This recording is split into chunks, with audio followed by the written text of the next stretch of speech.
McGrew. I am the Diversity and Inclusion Coordinator for ATSU University. Although I do reside in the beautiful, cold Kirksville, Missouri, my responsibilities encompass all of our campuses. So we love being able to provide these opportunities. That's one great thing about COVID is we're able to reach all of our campuses with these events because now most of them are done virtually. So that's the fun part, is now we can have more touch points with the events that we do. Just to give you a little background, Black Men in White Coat is an organization that they foster resources for young students of color in their communities to help encourage them to become healthcare providers. And they did create a documentary. I do hope that most of you were able to watch it. I did get quite a few emails today about not being able to access it, and that's because we had to purchase viewing rights for that documentary, and it ended today at midnight. So I hope that most of you were able to watch it prior to this. That's why we encouraged you to do it before the discussion, and that's why we set the discussion for Friday. I will say that the organization will allow that documentary to be open, and they're going to sell it. They decided to do this launch over Black History Month. So I assume that after all of the schools that they are working with for the launch of this documentary, they will make it available for purchase. And once that happens, we will be sure to share that information with our campus constituents so that those who are unable to watch it can then have the opportunity to go back and watch the video. So with that being said, I would like to go ahead and introduce our panelists, all of which are current or graduated ATSU students. So it's great that we actually have our own Black men in white coats here to participate with us today. And so first, I'm going to introduce Dr. Justin Garrison. And if you'll just take a moment to talk and to speak to our group, that would be great. All right. Again, I'm Dr. Justin Garrison. Thank you so much for the opportunity. Born and raised out of Phoenix, Arizona. I'm a 2013 graduate of Kirksville College of Osteopathic Medicine. Currently, I am practicing in Kingman, Arizona as a family practice physician. I also serve as a medical director. I also provide services at the skilled nursing facilities as well as hospice. So run a busy practice, and I can tell you my practice is formulated off the principles learned from Kirksville, directly making house calls from year one of med school, being able to provide to my community. So it's been a great experience so far in my young medical career. Thank you so much, Dr. Garrison. So the next person I would like to introduce you to is Maurice Dale. So if you'll take a moment to introduce yourself. Hi, everyone. I'm Maurice Dale. I am currently a fourth-year medical student, graduating in May this year. I'm originally from East St. Louis. I'm actually in St. Louis right now doing rotations, hoping to return to St. Louis following residency and possibly residency. And I'm just happy to be a part of this. I actually read, there's a book by Damian Tweedy, Dr. Tweedy, about Black man in white coat that I read right before I started medical school. So this is a great opportunity to be part of this panel because I follow this page on YouTube as well. So this is kind of a great culmination of med school so far. Great, thank you so much. The next person I would like to introduce is Quotasze Williams.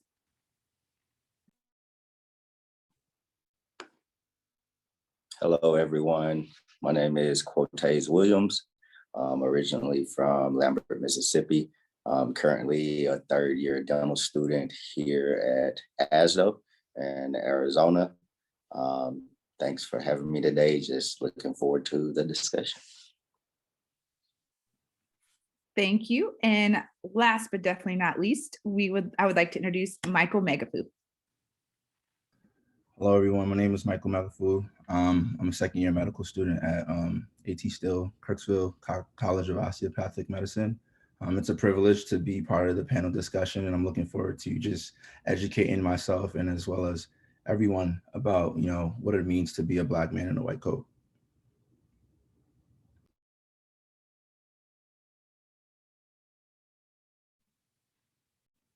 Perfect. So thank you so much for your introductions. And so we will get into the meat of this discussion. So as a panelist, you can either chime in, or if you'd like me to, I can call out.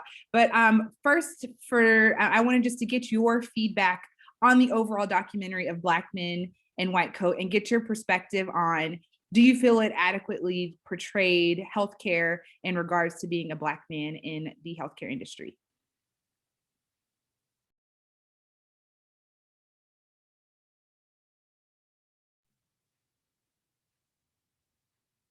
And I guess we will let Dr. Garrison go first since he's the first person on my screen. Well, yeah, actually, I clicked on it earlier this morning, so I didn't get a chance to watch the full documentary. So. That's okay. How about Maurice? Did any of the others get to chime in on that?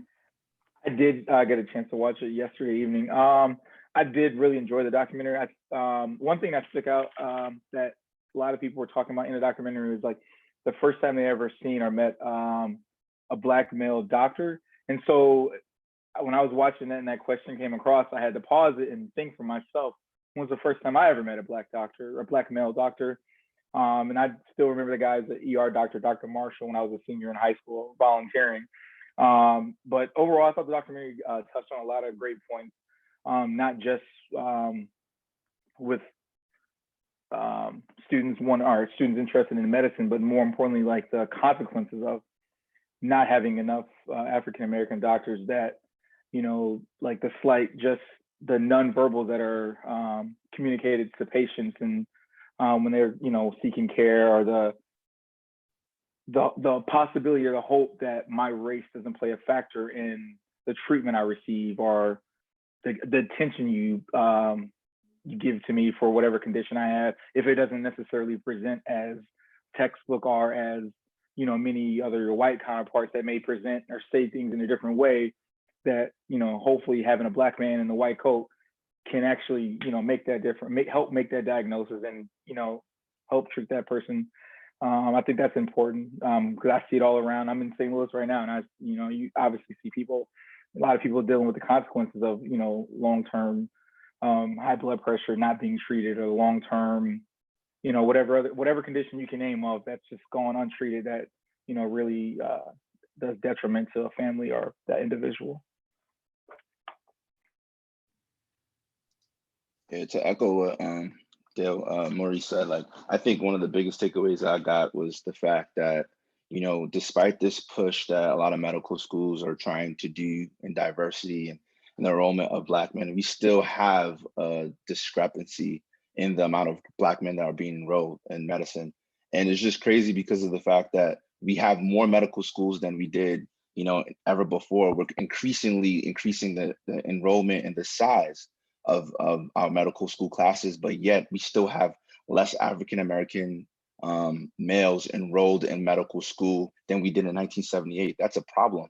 And how is it that we have all these resources that we're throwing into pipeline programs, and we're trying to encourage these outreaches to high schoolers, you know, and we have all these linkage programs, but we still have stark discrepancies in our enrollment of African-American males. So that was just the biggest takeaway that I got, that we still need to increase the patient population, because we still need to increase the patient population of doctors that are attending to them that are Black, because most of the people that we see in the hospital are underrepresented, and they're more likely to listen to a physician that looks like them and take their advice, rather than just someone just spitting out treatment plans and lines of discussion for their standard of care. And Quotasze, do you have anything to add? I think they did a great job answering those questions. I do. I definitely agree though with the video, with a lot of the things that were just said.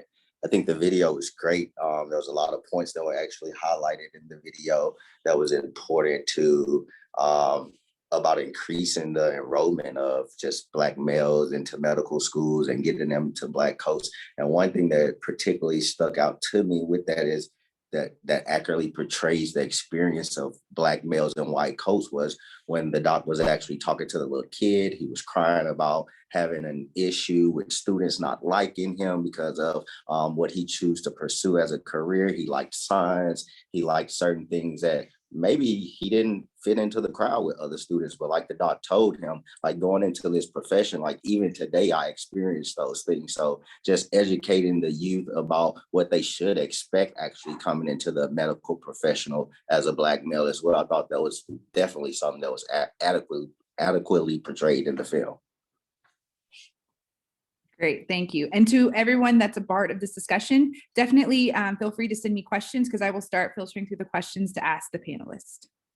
So one question that we received, one of the primary debates throughout the documentary related to who is responsible for promoting more Black men to seek the medical profession, the community or the medical schools. What is your opinion on this statement?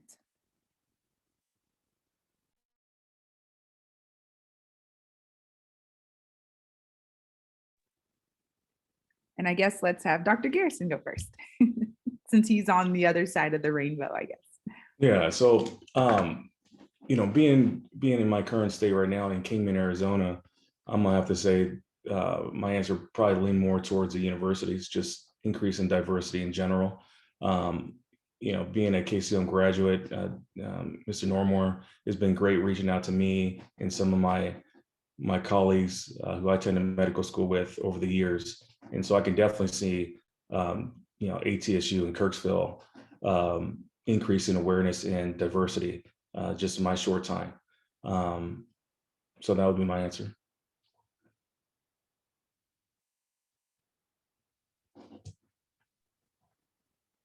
Maurice, do you have anything to add? I think you know, I hate to like play the fence, but I think it's a dual role. I think number one, medical schools should be obviously looking to reach out to more African Americans, look to change, maybe not change necessarily the requirements to get into medical school, but understand that if we're having a hard time seeing Black men, calling Black men doctors, and there's obviously like the documentary addressed, like there's a lot of, you know, leaks in the pipeline. So I think if we obviously know there's a lot of leaks in the pipeline, there's probably a lot more leaks for African American men. So maybe if we somehow change it up or had a more unique stance of, you know, approach to like their situation, maybe we could see more African Americans versus looking at only their MCAT or only their undergraduate science GPA as like factors that qualify you to be, you know, good enough to get accepted to medical school, to finish medical school. But I also think it does start at home with your family and your community. If that's not right, then it's hard to do. It's hard to probably maintain a job at McDonald's as a, you know, a gainfully employed person if everything else is not right in your home. So that there's, you know,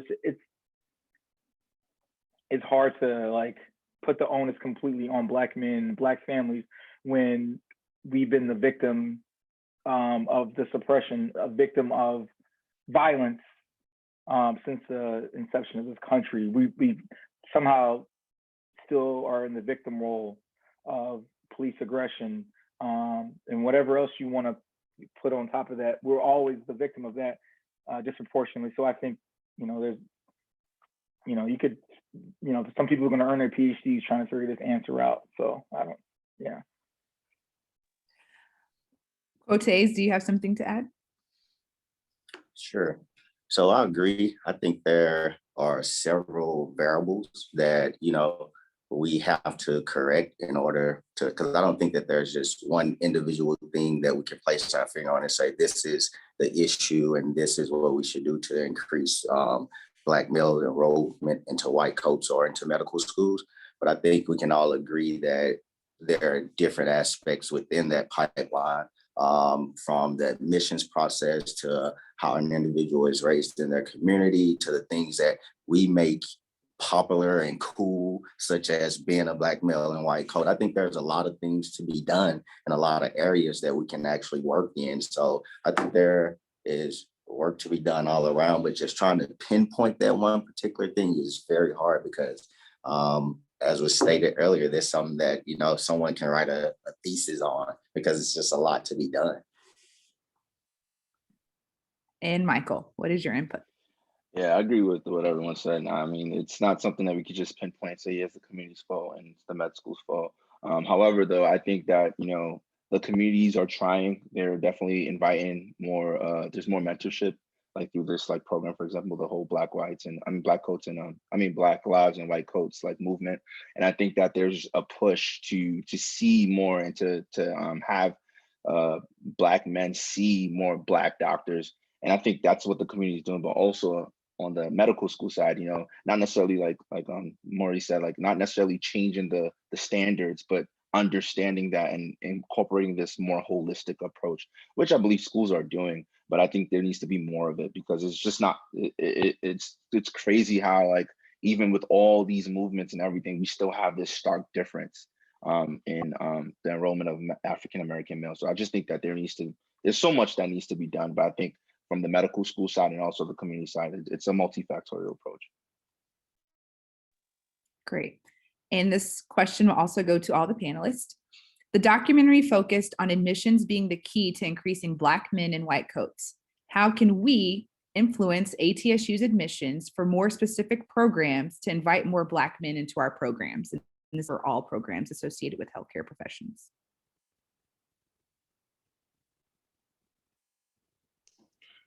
I think continue what you're doing now. I mean, just having programs like this. You know, I've been approached numerous times over the years by faculty to reach out to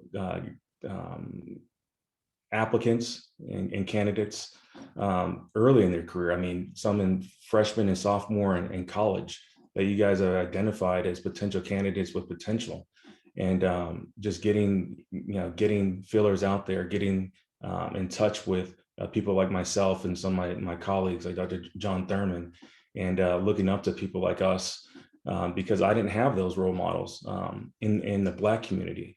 I definitely had role models in the medical field who helped me get me to where I'm at today, but I didn't have the role models like myself who could assist the younger generation. So I definitely think over the last several years, you guys have taken a great a step towards building, and it's so great to see the other panelists, because when I was at Kirksville, we didn't have this much diversity. So I could definitely see you guys are moving in the right direction. So very proud of that. And Maurice? I hate to do this. Can you repeat the last question again? Sorry. No, you're fine. It's a bit of a long one. The documentary focused on admissions being the key to increasing Black men in white coats. How can we influence ATSU admissions for more specific programs to invite more Black men into our programs? I think number one, I think just knowing what ATSU is doing in the background to like develop those pipelines. When I was at ATSU, I had the opportunity to speak with people that came up from St. Louis. African Americans from the St. Louis community came up to tour the campus. I think that's a good start. I think the first thing you could do is just have more, African American medical students in set aside a number in which, and I hate to go just off numbers, but start with setting aside a number, a bare minimum number that we want to see in each class. Do your best to reach out to have that number in each class, because then once again, when you're in Kirksville, in my original class, there were 2 or 3 African American men, and that's more than some schools. But I think having a support system where you have more African American men, it makes med school that much more, or a little bit less challenging when you can, there's people that look like you that maybe share some of the same experiences you can, maybe a study group can be developed from that. But more importantly, I think it would be going to,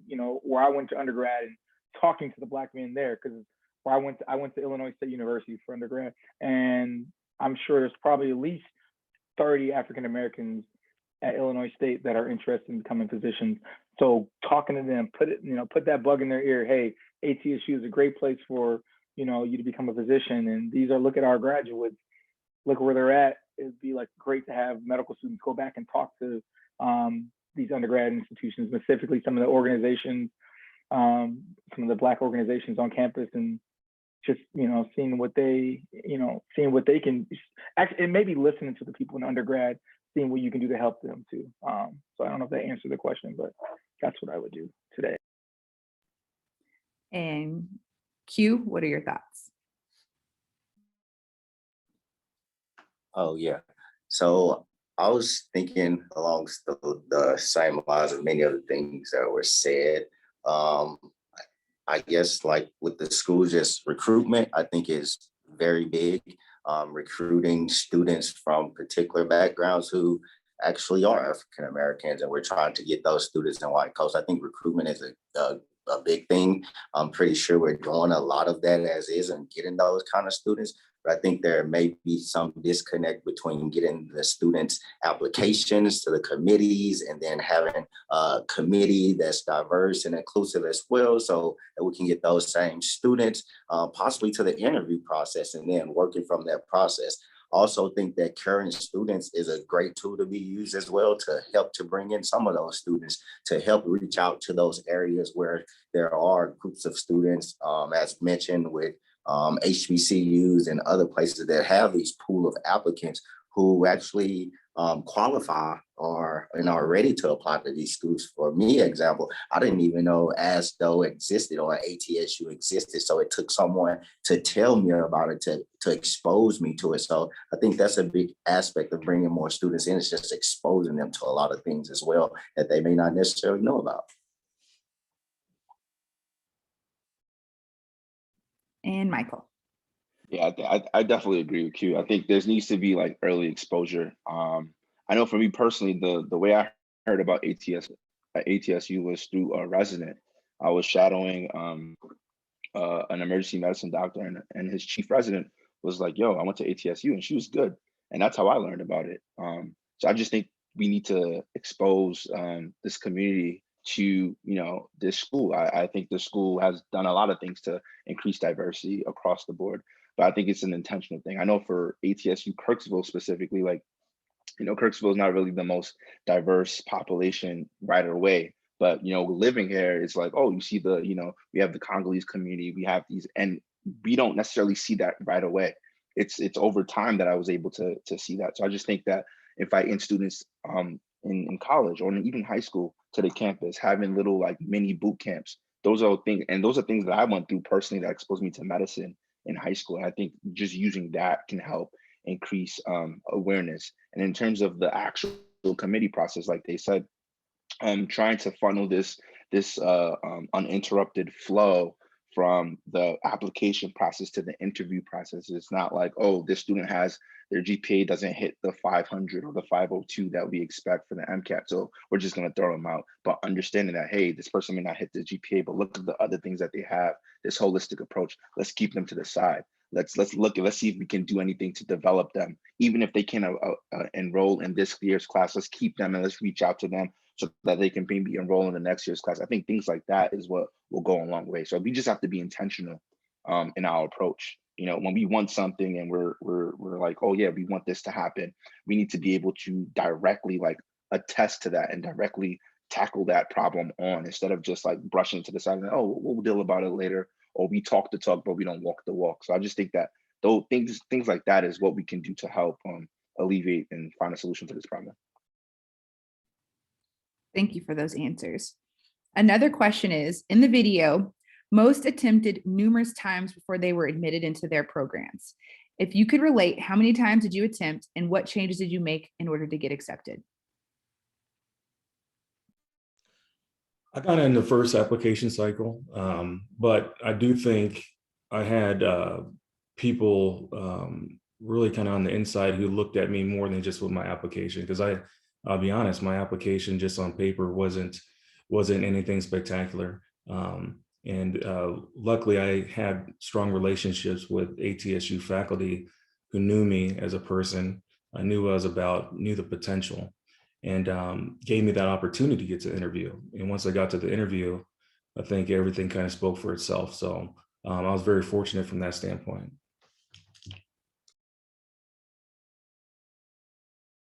Maurice? Same. I applied the first time and I was accepted the first time around. And I don't know what else I would have done like the second time if I had applied twice, maybe retake the MCAT to improve my score. But thankfully, I had the opportunity to start with after my first time applying. Michael? Yeah, I actually applied 3 times to med school. The first time I applied right out of I was a junior in college, and I applied. My application was terrible. I had a great GPA. I was always a good student growing up, but my MCAT score was really, it was sub 492. That, yeah, it was bad. And I was never prepared. The college never reached out to us. And, you know, like all my underrepresented friends, like, although we had this aspiration to go to medical school, we were never like given that that counseling and that advice like we should have. So as a result, we all failed, and we all didn't do what we should have done. And it took a while. It took, 3 years after graduating, college, I applied again and I was able to get in. The second time I applied, I actually got into a school, but the school, I didn't want to go to that school because it was newer and I didn't really know the hooks and crooks about it. And the third time, that's when I got into ATSU. And through that time, I took graduate courses. I got a master's in public health and epidemiology, and I did all these things to improve my application. But I think, like if it wasn't for that, would I have gotten? Possibly, but at the same time, retaking the MCAT, but these are things that I think could easily be addressed if we had the exposure and the counseling that we needed in the first place.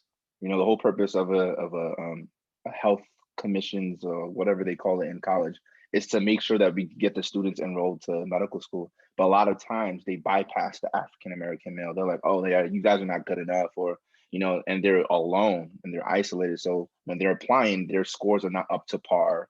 Their GPAs are not up to par. And as a result, they have no knowledge of what they should be hitting or what the target scores are. And then when they apply, they don't get accepted, and then it's a waste of a year. So I just think the early exposure can help mitigate those factors. And what about you, Quotasze? Okay, so I applied to dental school 4 times before I was actually admitted into dental school.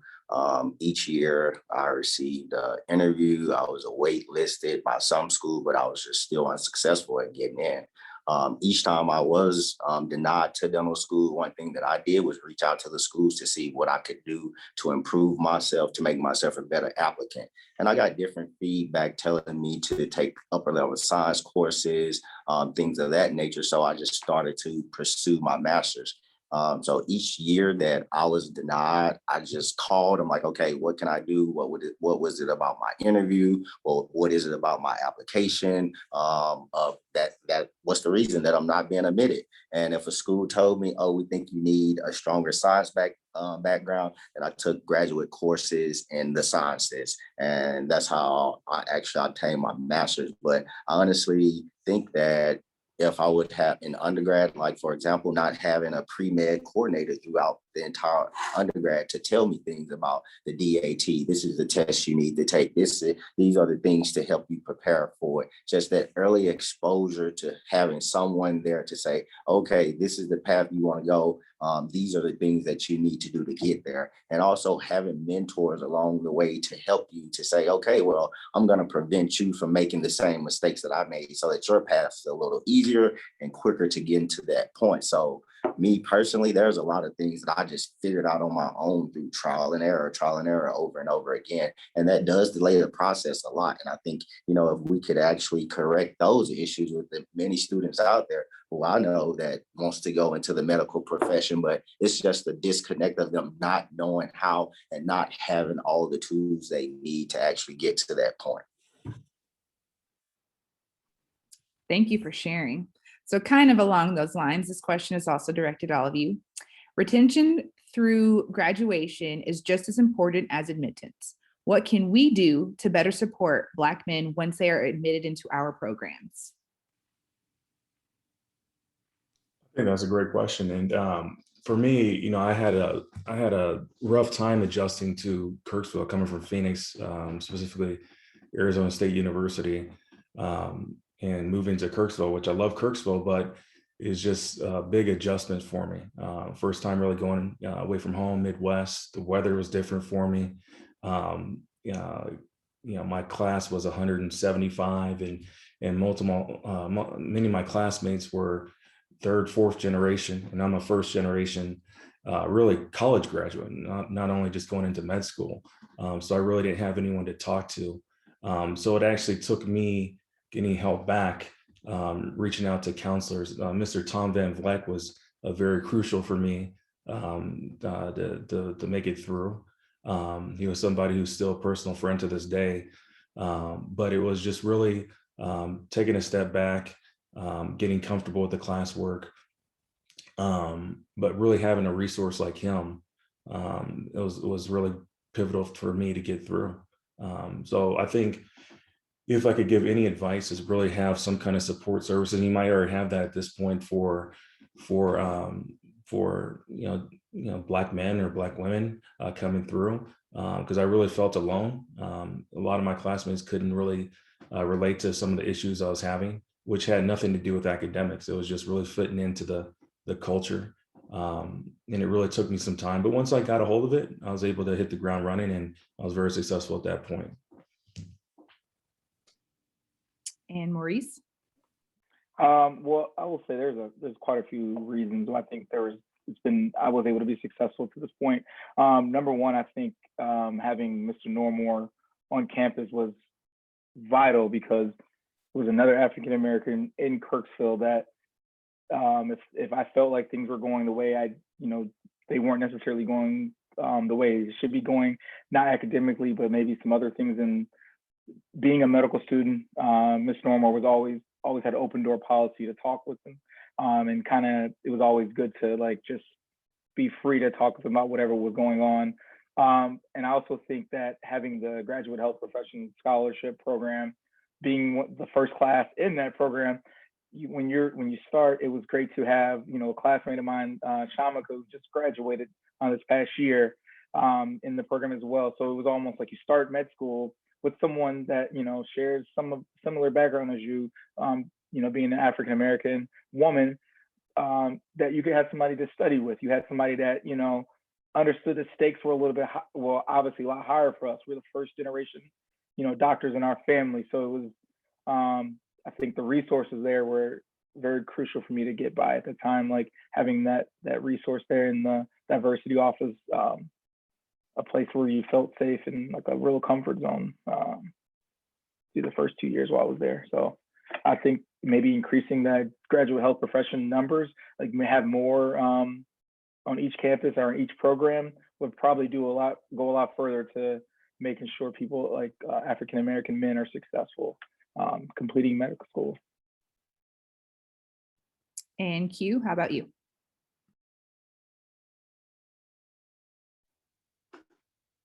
Oh yeah. So I just feel that people, we're just tribal people by nature, and we like to be surrounded with people who have similarities with us. So I think one thing improvement that could be doing is making sure that each student has, a classmate or an upper level classmate or a lower level classmate, someone who looks like them, who they can relate to, who they have those similarities with. Now, as far as just not having a pure individual like that, our diversity office has been great, because going to the diversity office has been where I get that support, where I feel like I can go to my tribe and have a conversation about things that I may be having an issue with that may not be related to school, but just maybe something in my personal life or things that I may be feeling or experiencing being an only individual like myself at an institution. So I think that all of those things contribute to, bettering and getting Black males in these white coats. And Michael. Yeah, I think just the graduate health professional scholarship through the Office of Diversity has been very crucial to the support here on campus. I mean, Stephanie, I can always go to Stephanie's office and just check in with her. The person I have the scholarship here with, Ren, he's been a really good classmate of mine. But besides all those factors, I think the class too contributes a big portion of the support as well. My class, we have 3 African American males, and rest in peace to Aaron, who passed recently. But we had 3 African American males, and despite the nature, that at first I live in Brooklyn, New York, and coming from a big city, it was just a huge culture shock. And being able to have a class who genuinely cares about you with all the social injustices going on, they're checking in. I mean, I can go down the list of the class of 2023, but they genuinely care about you. And I think that goes to show the meticulous nature of selecting the students in the class. Like, yes, we need students to look like us, and yes, we need more African American males enrolled, but also the nature of the class, the school taking the time to carefully select students who exemplify that compassion. Yeah, people applying to medical school, everybody's intelligent. I mean, everybody's smart enough to take the MCAT and go through the whole process. Like, that's not a problem. Anybody can study medicine, but having the people who are genuinely compassionate enough to care about you. I mean, I know I have sisters, I have brothers. I mean, Jake is here. I have Sonia, I have Summer, I have Hannah, and I have a whole bunch of other like sisters and brothers in my class who created and helped to mitigate this atmosphere of racism or biases, stereotypes, etc. So I think there's just a very big like importance in our selection of students that helps mitigate these factors. All great answers. Thank you. And this is another question for all of you. While you are correct that recruiting more Black males into higher education, how important is it to look at the environment that we are recruiting them into? Do you think that we need to adjust, we need to have not just policy changes, but also changes in hearts and minds? Yeah, and me, being further removed from Kirksville, I think I've already seen those changes, honestly, because just hearing, my, fellow panelists' experiences, what they're going through now, a lot of these things that they have, I didn't have, 10 years ago. So I think you guys are moving in the right direction. Maurice? I think kind of like my last answer, I think, I agree with Dr. Garrison. We are moving in the right direction. And I think to continue moving in that right direction, to change that environment, I think we should be increasing the amount of people that in each program that have the graduate health profession scholar, because it feels like a built-in community. As soon as you step on campus, like the first day of orientation, I'm reaching out to the person that was the other graduate health profession scholar, and we still talk to this day. So I think it's a great way to, build up that community and start changing hearts and minds. When you start seeing, African Americans that are successful, maybe start changing that bias, that implicit bias that, oh, there's not a lot of African Americans here, so African Americans must not be able to successfully start and graduate. So you start changing that right there by increasing the numbers. It's just, you're not going to change everyone, but you don't need to change everyone's mind. You change a few people's minds, you can change the environment. And Michael? Yeah, I definitely agree. I think we can't really control what the community does, but we can control what the family does. And I think ATSU definitely makes it very clear through their mission statement, their stance on diversity and how accepting they are.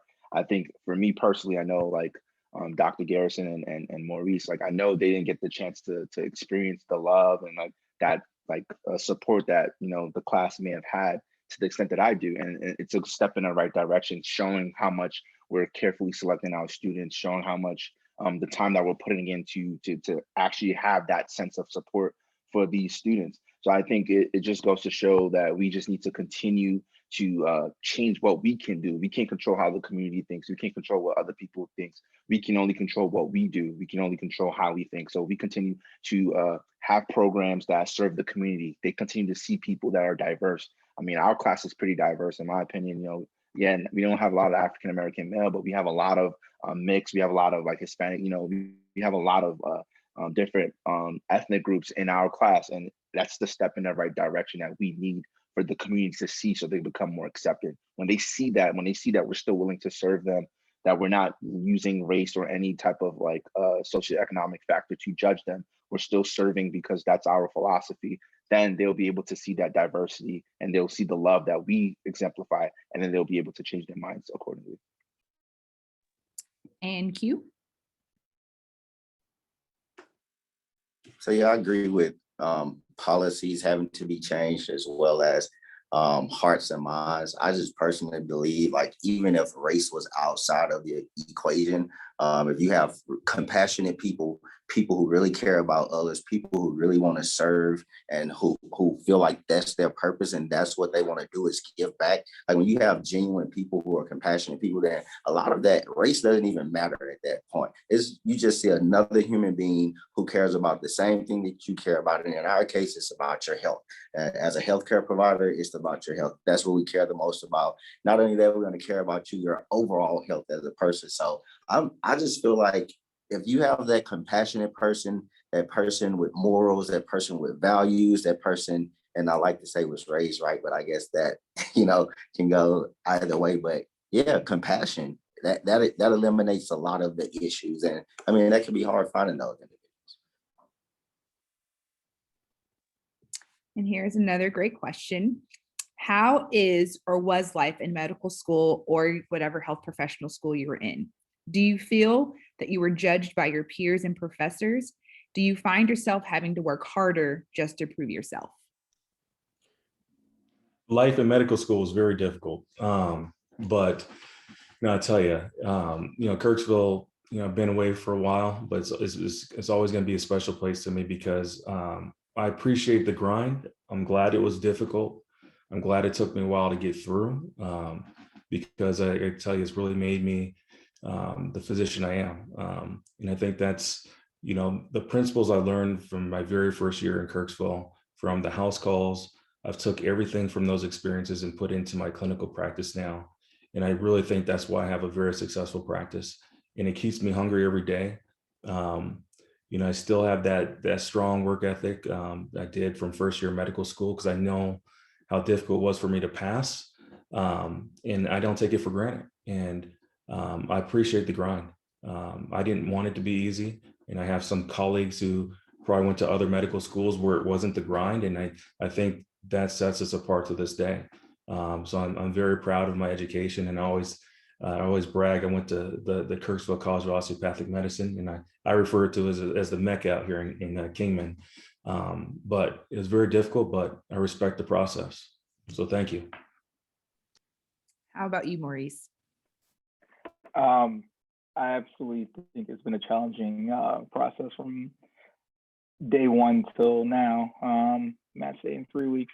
But at this point, when I was going through the first 2 years in Kirksville, I don't think I had time to concern myself much with criticisms from my classmates because I knew if I, that focusing on what my classmates thought of me too much would have been me not passing, me not being here to this day. So I think I had a lot of tunnel vision the first 2 years, and it probably made me, less sociable to most people, but it also was, part of the process of getting to the point where I need to accomplish my goals, pass boards, move on to the next step.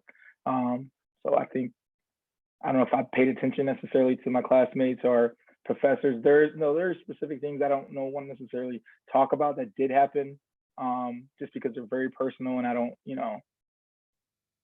that's for another discussion. But yeah, there's, I don't think I had time to focus on those things too much because it was, the next day you had 6 lectures, 7 lectures. So, what are you going to choose to spend your time on? Worrying about someone that doesn't know you, or worrying about that pathology test or that whatever quiz you have coming up? So that was where I was at first 2 years. How about you, Q? Yeah, I like Maurice's response to that. So do those things happen? Did I feel like I felt those things? Yes, I feel like it may have been a little harder, and things are a little harder at times. But again, like Maurice was saying, I just have to keep that tunnel vision. It's easy to focus on things that are outside of like your vision and what you have going on because there's so many things going on around you.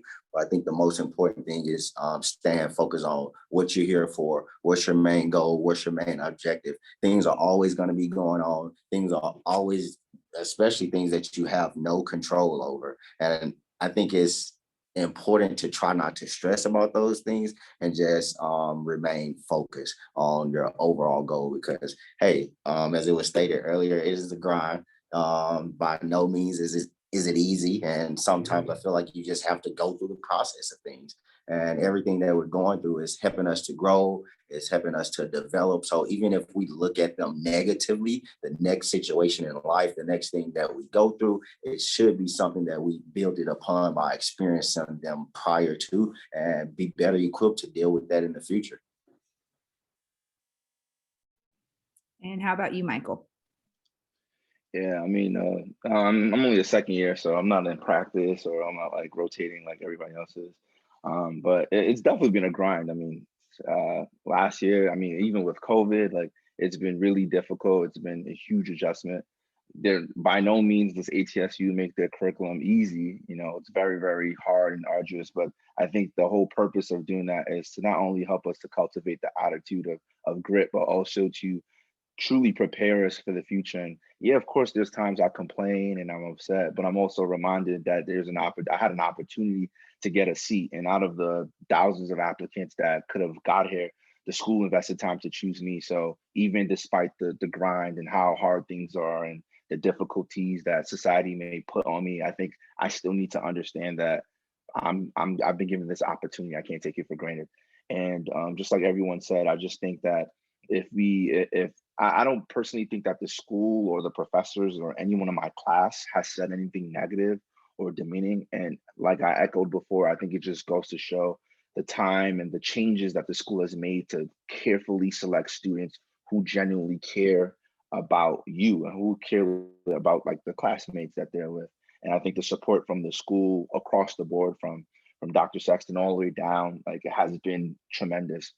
I can call friends at any time. If I need any help, people will reach out to me.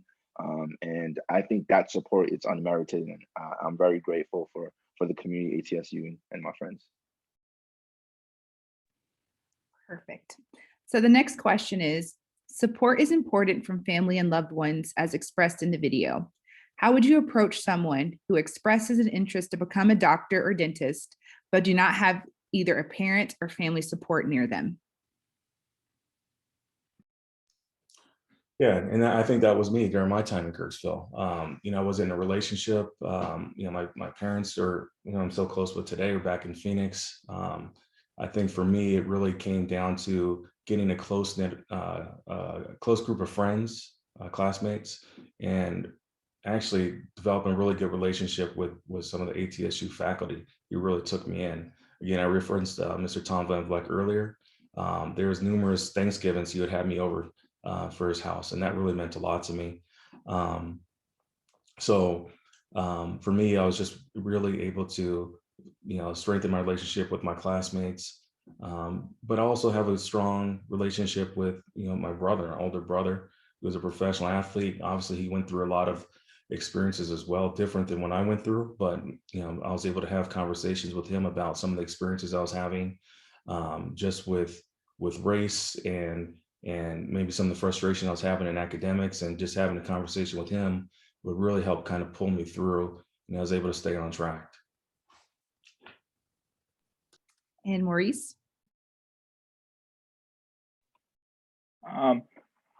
If I had to talk to someone that was kind of in a situation and not sure what to do, or kind of felt like, you know, whatever the path was, they didn't feel like they have support, I would just tell them that, like, you grow when you leave home, and you grow when you take risk. And I feel, can you repeat the question, because I'm like kind of going off memory a little bit, sorry. No, not a problem. This is the last time I actually do this. It's okay. Support is important from family and loved ones as expressed in the video. How would you approach someone who expresses an interest in becoming a doctor or dentist, but don't have either a parent or family support? Well, if they're a nice person or good person, I would want to take on the role of being a mentor to someone that is interested in going through the process, number one.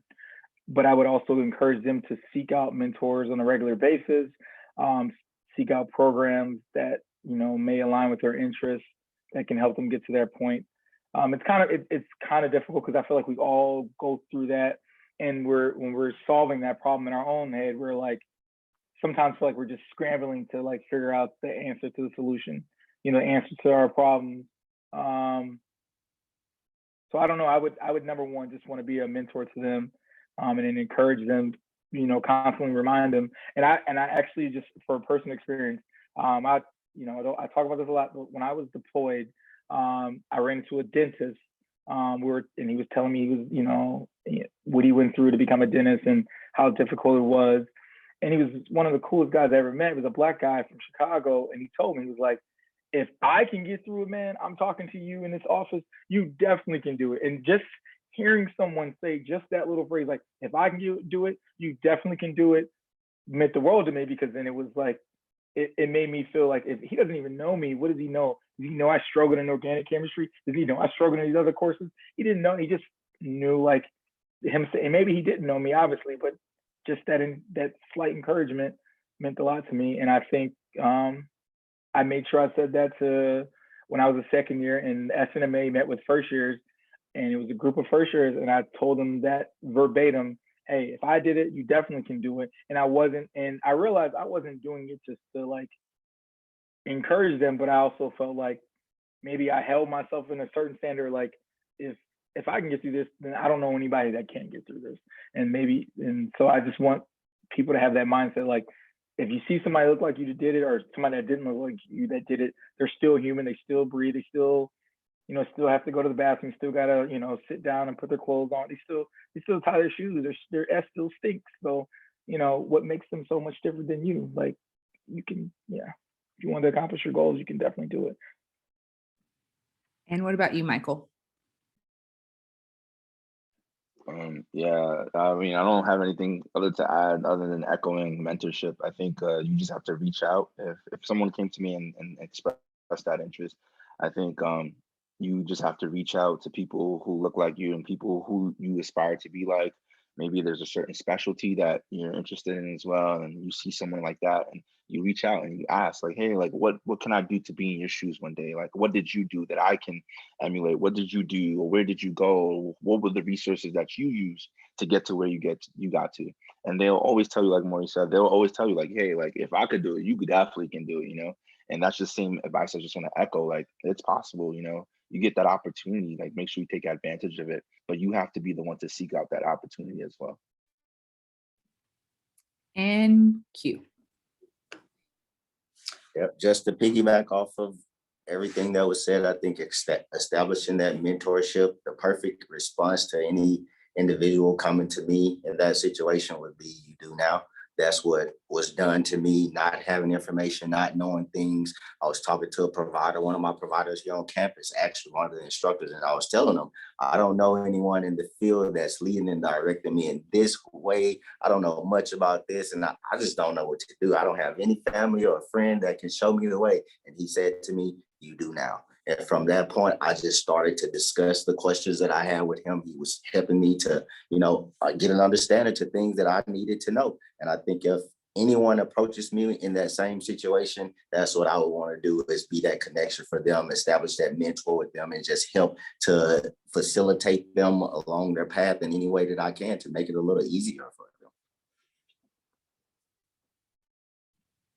Thank you for that. So this next question is kind of two parts. So in the video, you see that the NFL and NBA players speak about being athletes, but also speaking about wanting to pursue careers in medicine, and how as society, we push sports on a lot of young Black boys because that's what they see regularly on TV. So not degrading their ability to play sports and wanting to succeed athletically, how do you balance supporting them academically? And what do you think you can do when you come across a young boy that you feel is gifted or you feel is very well capable of pursuing a career in healthcare?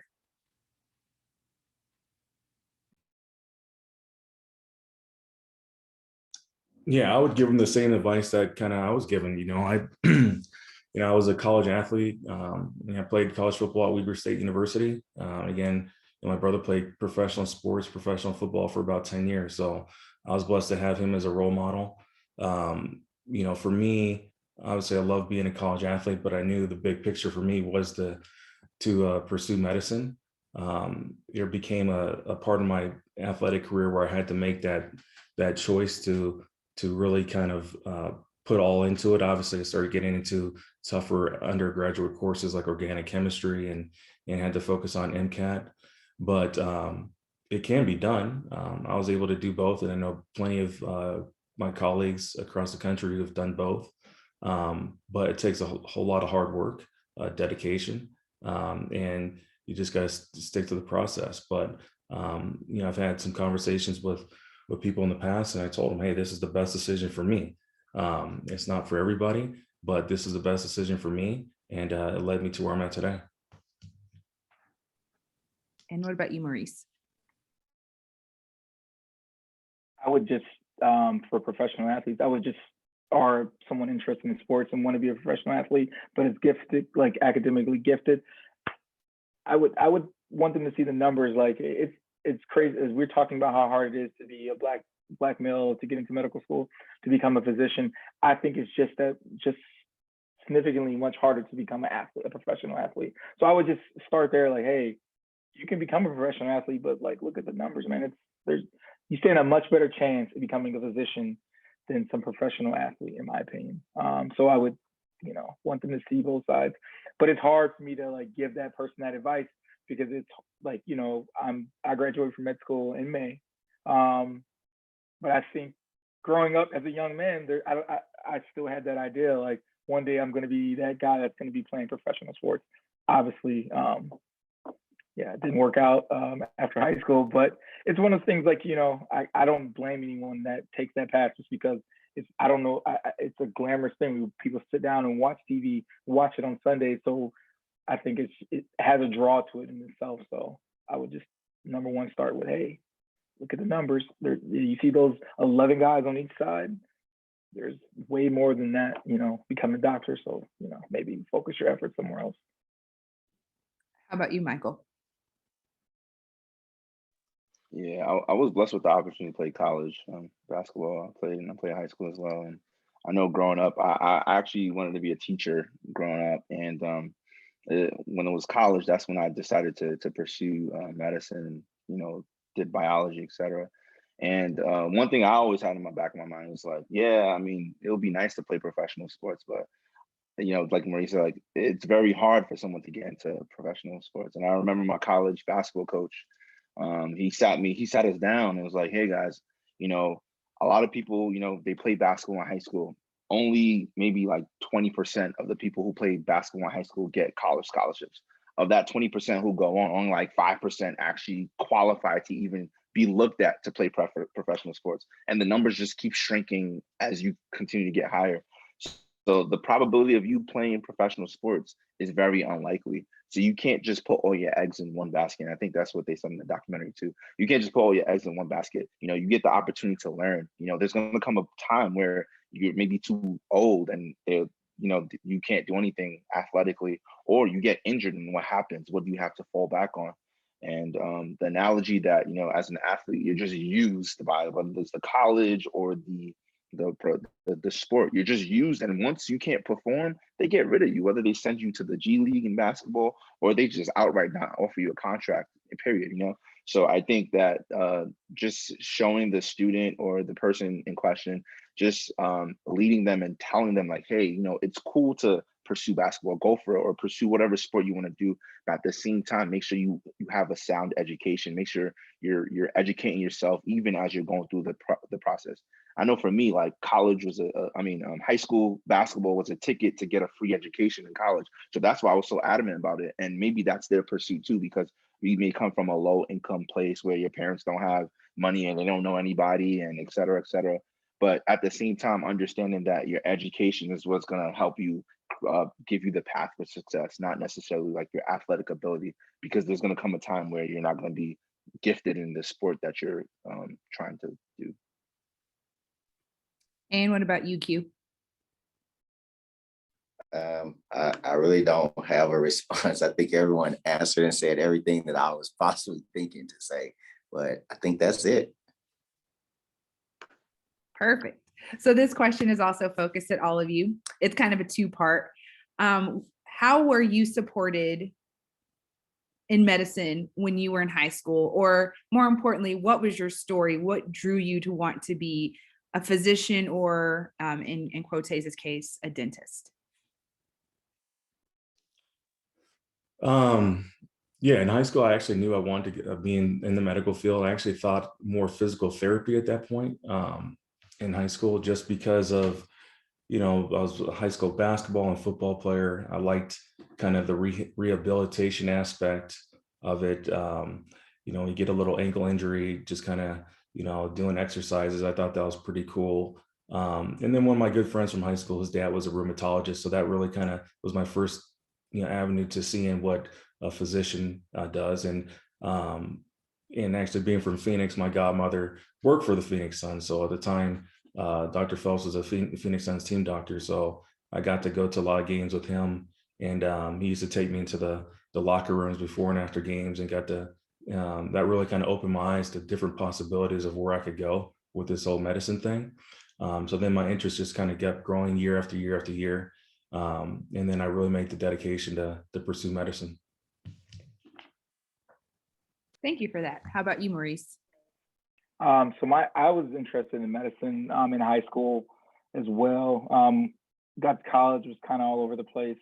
Trying to enjoy college life, maybe a little too much. Ended up joining the military or in the Illinois National Guard while I was in college. And that took away a lot of time from college in itself. Stopped through Afghanistan and back. But I think when I started to get serious about becoming a physician, it was a lot of, my kind of like me on my own, and like some friends that I met along the way that were, were going through the same process as me, applying to medical school or interested in becoming physicians.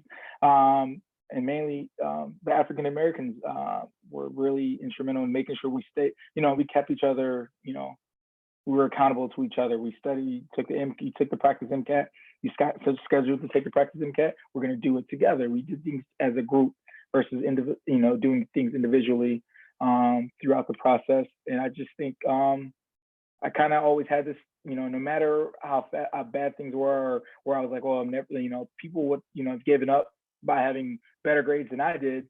I just always envisioned, like, whatever it is, one day I will still become a physician. So I don't know if it was necessarily the support, and maybe the support I just, garnished from, the friends, or gathered from the friends that I had. But I think it was always kind of in the back of my head, no matter where I'm at. When I was in a B hut in Afghanistan, I was still thinking, I had the MCAT book right next to me, still reviewing occasionally, like, let me look this over. One day I need to take this test. So I think it was always kind of in the back of my head, regardless of the support or the lack of support I had or not, that I was still going to become a physician. How about you, Q?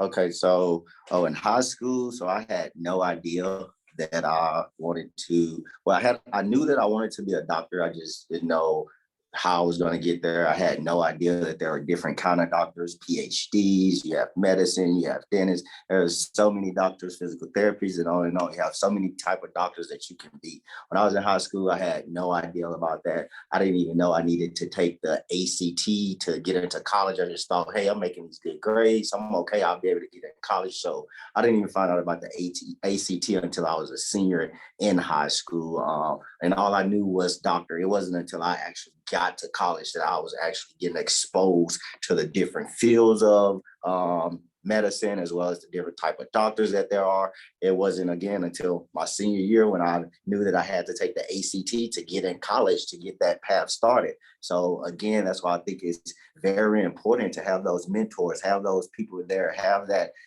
bridge that allows that student to connect to someone at an early age so that they can prevent having those issues that I had, because I feel like that was definitely detrimental and made my path a little harder and a little longer to get to where I am, because there was just so many things I didn't know, and there wasn't a lot of people actually in my life at that time to help direct me towards those things.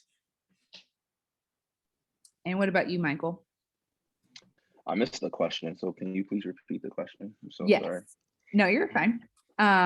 Were you supported in high school to be in medicine, and what's your story like? What urged you to pursue going to medical school?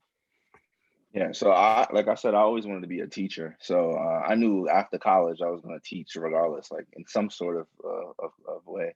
So it wasn't until high school I was exposed to a program, the Health Science Academy, through the SUNY Downstate Medical Center, and basically I was able to see, like, for Black medical students, underrepresented physicians teach and show this, like, teach us about healthcare, teach us about health disparities, public health, so those were like little gems that kind of like, or little seeds that kind of like inspire my interest to do medicine. But I never knew you could be a teaching physician. I didn't know that, there was such thing as academic medicine. I just thought that if you went to medical school, you just have to practice.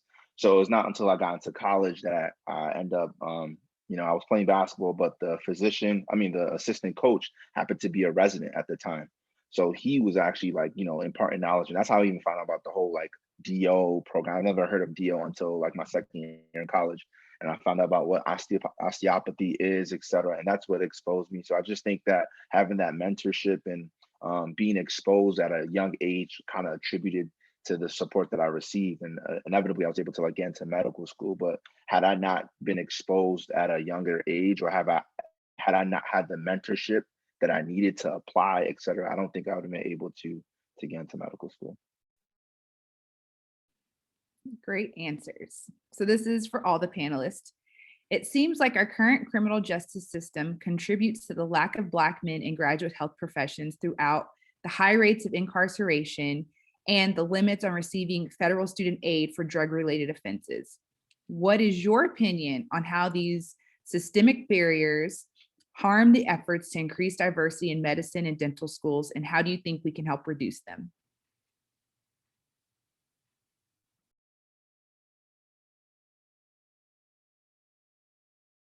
Well, I think for a minute. Maurice, do you want to go? Number one, I think we should, as physicians, we should start advocating for bigger issues like decriminalizing certain drugs.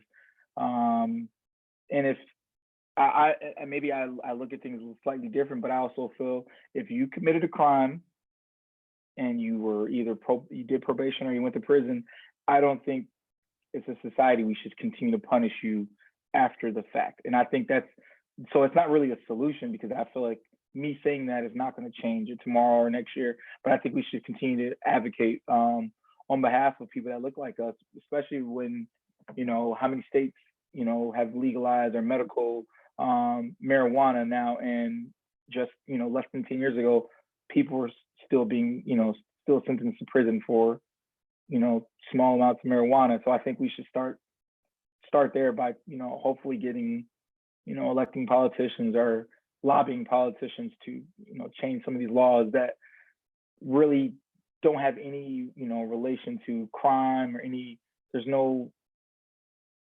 correlation to, the use to crime or anything, but it's more on the lines that, these things have been institutionalized to be another way to execute racism in America, so to speak, through drug policy. If we know the rates of African Americans versus other people using these drugs, they're roughly the same, but somehow we disproportionately, we are disproportionately making up the, Black men in the prison population when we do the same thing, but we just criminalize a lot more effectively.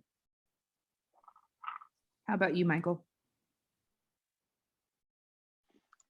Yeah, that's a tough question. I honestly don't know what to do. I just think that just being more aware of the fact and understanding and educating ourselves that these problems exist, I think that's a way to start in the right direction. I think a lot of times we're just always like, shoving it under the carpet, like, oh yeah, like, like this is happening, or African Americans are more likely to do this and do that.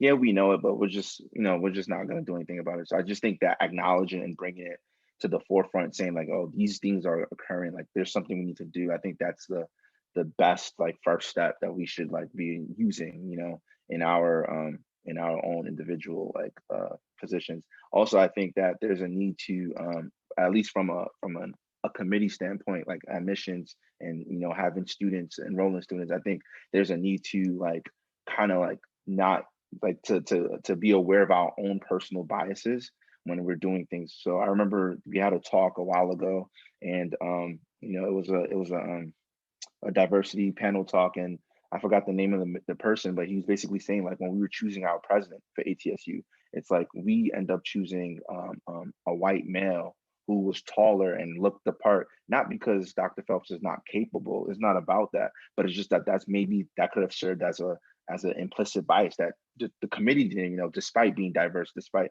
et cetera. So I just think, like, if we can find a way to kind of like erase and kind of like remove those biases, maybe like when we're taking applications, we don't look at the name, we don't even look at the race, we just look at the essay and just judge off the essay. Maybe we'll see more enrollments in African Americans. So I just think, I mean, I personally, I don't know the answer to the question, but I just think these are some steps and some ideas in the right direction. Q, do you have anything to add? I think that within itself is a battle that's been fought on different fronts. People going to prison. I mean, I think addressing those issues, looking at the statistics, which, you know, we're doing and have been doing, is looking at the stats to see, okay, at what age and what things are causing these males to go into the system at a certain time, as well as what systems or the issues that are wrong with the system that are in place and how we can correct them to prevent students. So I think that's just a battle that's being fought on several fronts. There's no pinpoint variable or one thing that we could do to fix the issue. I think it's just all of us working to correct everything that's going wrong, whether that be education, whether that be decriminalizing some of the things that people have been sentences for. So I think that there's several things that we're going to have to do to correct that issue of, I guess you could say, the pipeline to prison, you know, and we know that starts with elementary as well, with how well a student can read. So correcting those issues, I feel is very important to, you know, preventing that from happening and increasing the pool of applicants we do have that can apply to medical schools. And Dr. Garrison, did you want to circle back and answer? Oh, I think you're muted. Sorry about that. I said not really much to add. I mean, I really like Michael's answer. I think for me, it just comes down to just awareness. I really think he said pretty much everything I had to say. So.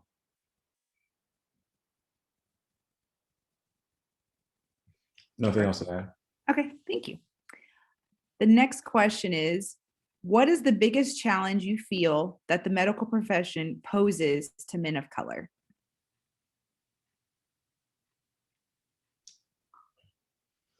I think for me, just, you know, again, being a family practice physician here in Kingman, it's just still, you know, getting accepted. I don't know how familiar you are with Kingman, but Kingman's a population of about 30,000 people, predominantly white. I'm the only African-American physician here since I've been here 8 years. No African-American women physicians at all. So for me, I think it's just knowing I have to earn everybody's respect. I do serve as a medical director, so that's a position that means a lot to me. I had to fight very hard to get this position, just with my work ethic and obviously providing a good standard of care. But it's just really bringing that mentality every day to work, that I have to do more than my white colleague because of my skin color. And that's something that has been ingrained in me from day one from my parents. But it's brought me to be the physician I am today.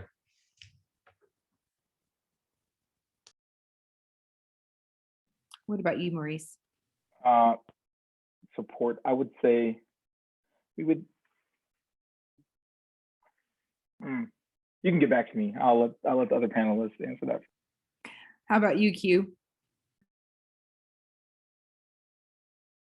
Yeah, that's a really hard question, but I was just thinking to myself, like just what Dr. Garrison was speaking on. I think, and even though I haven't experienced it there, it's just something that I feel would possibly be a challenge, is once you actually leave the medical school or the dental school, going out into society, and you, again, there's not many of us, and still being one of the very few African Americans that's possibly in a community practicing, the challenges that, you'll possibly face then is trying to get an understanding of what to expect, because the entire process would actually be new, from just being a Black or African American student in a white coat into medical or dental school, but then you still have to transition from there into society, and not having a mentor or someone to help actually show you the ropes, or show you what to expect, or just to get you started in that profession is definitely another challenge. Can I chime in on that real quick too? Yes. I think too, it's just, the reason I love Kirksville is because really Kirksville just got me ready for real life medicine. I mean, just the experiences I had with, diversity or lack of diversity in Kirksville, and having to bring that mentality of having to do more to make it through than a lot of my classmates at the time has really prepared me for where I'm at today. I think just where I'm at here in Cayman, it's the medicine is one aspect, but I think it's just everything outside of medicine too. Being in a small community. My wife and I have, who's Native American, and we have two young boys, a 3 and 4-year-old. So we have these kind of conversations all the time about, going to the grocery store, or having a certain image going out, right? We have to be very careful on things that we do when we even go out to eat. We feel like there's a lot of eyes on us. Going into the grocery store, you always have to have your A game, because you never know who's watching. And I just know that one time you slip up can be it. So it's just being on your P's and Q's at all times. And Kirksville got me ready for that in a lot of different ways. And I'm very thankful for that. So it's just something I want to chime in real quick. Well, thank you. And Michael, did you want to input? Yeah, I think one of the biggest struggles, I think, is just we have a lot of weight on us as African Americans, not only by society, but just the culture of, and all the African Americans who apply to schools and the positions that we're in and didn't get in. And it's like, I feel like we are the standard in which that sets we set the standard for the people behind us, in the sense that, hey, yo, we accepted this African American male and he was able to do well in his courses, or he's this gifted, he does this, he's such a crucial part to our community. I think we should and get more students to follow suit. So I think that, being judged and like Dr. Garrison said, we have to prove ourselves. Like, we always have this inherent, like, innate mission to always try to prove ourselves. We have to prove that we are educated enough to take care of the patients that we see. We have to prove that we can sit on the same table that these other our other counterparts in different cultures and races sit on. We have to prove ourselves that we are competent in our physical examination skills and whatever skills that we need to give to the patient that we're serving. I think all these things stem from the fact that there's always this added pressure. So if I were to answer the question directly, I think it's just that there's an added pressure just being an African American male, and not only being that, but just being one in a white coat. I like the example that one of the doctors gave. It's like the white coat is like a red cape. It's like that sense of power, So when we see a Black man in it, it's a scary thing. So I just think just like that added pressure kind of like helps create the struggles that the African American males exhibit in. And I think if we need to do something about that, I think it just starts with the fact that, just daily reminders that they're able, that they're capable of doing, and the people who are in these positions to reach out to those who are aspiring to be like them and have that mentorship going, so that they can see people and then they can end up doing it, because seeing is like believing. When you see someone, it's like, okay, I could do it. But when you don't see the Black person in the white coat, it's like, yo, I don't know if it's possible or not. So I just think, those are, I guess I'm rambling, so let me stop. But I think those are things that we just need to incorporate in our daily living analysis. And Maurice, did you want to add anything? Oh, I love Michael's response. I love Dr. Garrison's response. I love everybody's response. I think you guys all articulated in words much better than I could have. So no, I don't have anything else to add. Thank you. Well, unfortunately, we're coming to a close because I know a lot of people have to go and I don't want to run over time because all of our panelists have been giving some great feedback to the questions that we have been asking them. So definitely just take this moment to thank our panelists, Dr. Garrison, Maurice Dale, Quotasze Williams, and Michael Megafu, all ATSU Black men and white coats. We're so excited to see them grow and flourish and continue to be great advocates for their communities as well as ATSU. I'm sure you will see their faces again as we do more initiatives to do these kind of virtual events. We will definitely be reaching out to them so that they can participate and provide valuable feedback. In the comment box, I left 2 links for everyone. One is the Qualtrics survey, so please go and fill that out. That allows our office to know some feedback about these events or what other type of events you would like for us to try to put together. And then the second link is a resource page that our office has come up with, and it provides reading lists, websites, all kinds of valuable resources for those that are looking to be more culturally proficient and to work on things of any nature when it comes to being more culturally diverse. So on behalf of the Office for Diversity and Inclusion at ATSU University, I would like to thank you for taking your time to be a part of this discussion with us. Again, we are so appreciative of the time of our panelists because we know that they are professionals and students, and this is a busy time for everyone. So thank you so much for taking the time out to speak with us. And to all those that attended, like I said, this is a busy time, so we definitely appreciate you taking this this time to sit with us and be engaged in the conversation. So thank you again. Please be safe, be healthy, and let us know what we can do to help you in the future. So have a great day and have a good weekend. Thank you. Thank you all. Thank you again for hosting. Yes. Thank you.